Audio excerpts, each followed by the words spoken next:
Hello friends, we are now going to start another famous dynasty of ancient Indian history, that is the Mauryan Empire, which is in 4th to 2nd century BC, to be very precise 321 to 185 BC. It is not important for you to remember exact years of the kings and the dynasty.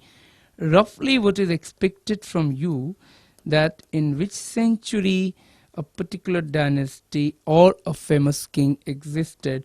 So if you look at that, the Mauryans were between 4th to 2nd century BC. Now what is the importance of this dynasty and their contribution?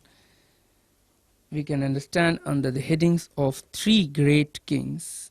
The others are not very important. Of course, I will mention few of them. The founder, as you must have heard, was Chandragupta Maurya, who was a king between 321 to 298 BC. In some books you may find 322 also. His son Bindusara was a king between this period, and his son Ashok was a king between 273 to 232 BC. The king who came after Ashoka was like Kunal, like Jaluk, like Samprati, and the last, that is Brihadrat, were not very important for us. So any good or bad thing happened, it happened actually in the days of these people. Now of course the first and the third in the list is more important for you. A lot of questions had already been asked in various competitive exams. So let's start Chandragupta Maurya in such a way that any question which is possible, you shall not miss it. Chandragupta Maurya, as I told earlier, was called by the Greeks as Sandrocotus and Androcotus. If you remember, when Alexander the Great came in 324 BC, just before Chandragupta Maurya came to power, he also met Chandragupta according to certain sources, and the Greek sources called him Sandrocotus and Androcotus. Now we have certain sources in India which informs about Chandragupta, and one of them is Puranas, that is the holy books of Hindu religion.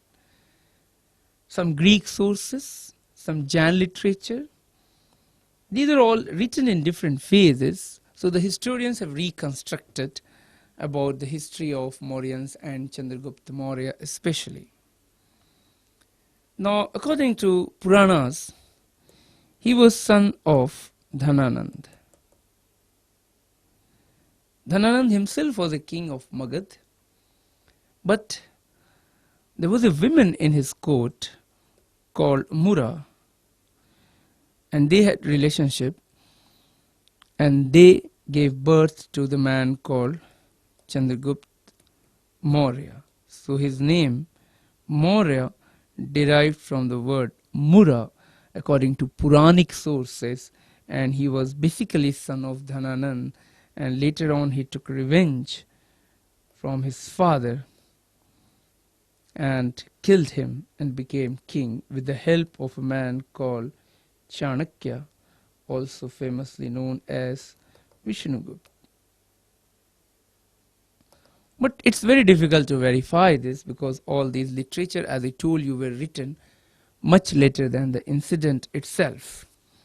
The Greek literature, on the contrary, says that Chandragupta belonged to a humble family, not very noble family or royal family. The Mauryan literature, the Buddhist literature, which mostly talks about Ashok, says that Ashok was a Kshatriya.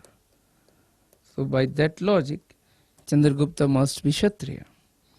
The Jain literature, on the contrary, says that these people actually were a tribe, and they were dealing peacock that was called Mayur. So the word Maurya derived from the word Mayur. So if you have noticed, there are 4 different sources. The Puranic literature says that he was Shudra. The Greek literature says that he belongs to a humble family. The Buddhist literature says that he was a Kshatriya. And the Jain literature says that he was a tribe. So ultimately what net conclusion one can make, and that would be simply I don't know or we don't know. And of course in history there would be a lot of questions whose answer would be we do not know. And in such scenario, if a question is asked, they would definitely give not very known, not very clearly known, none of the above, etc. Or sometimes they may ask, match the following, like what the Greek said, what the Buddhist and the Brahmanical literature, etc. had said. Now this is about the origin of Chandragupta Maurya.